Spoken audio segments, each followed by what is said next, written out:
পহেলা বৈশাখ মানে বাঙালির যে ঐতিহ্যগত খাবার সেটি হচ্ছে পান্তা ইলিশ। পহেলা বৈশাখ মানেই কিন্তু পান্তা ইলিশ, আমাদের লাগবেই। পান্তা ইলিশটা কিভাবে সুস্বাদু করে তোলা যায় তাই আমি আপনাদের সাথে শেয়ার করছি।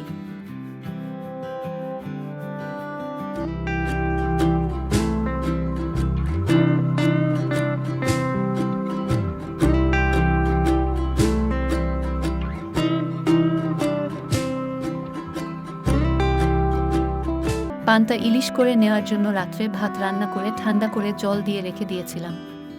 পান্তা ইলিশ শেয়ার করার জন্য একটি প্লেটে পান্তা ভাত নিয়ে নিচ্ছি।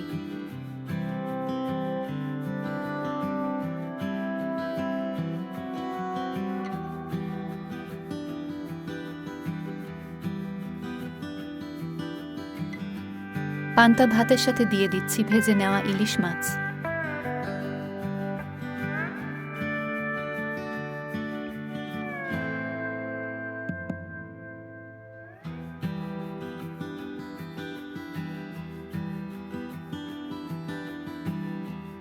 দিয়ে দিচ্ছি পেঁয়াজ। পান্তা ভাতের সাথে পেঁয়াজ হলে কিন্তু খেতে আরও বেশি সুস্বাদু হয়।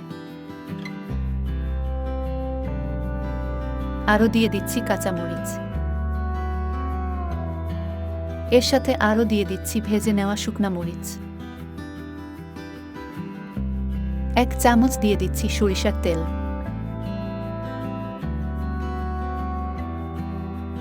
টেস্ট অনুযায়ী দিয়ে দিচ্ছি লবণ। ঠিক এরকমভাবে বাঙালির ঐতিহ্যগত পান্তা ভাত খেতে কিন্তু খুবই বেশি টেস্টি হয়। পহেলা বৈশাখ স্পেশাল পান্তা ভাতের রেসিপিটি দেখে আপনাদের কেমন লেগেছে অবশ্যই কমেন্টস করে জানিয়ে দিবেন।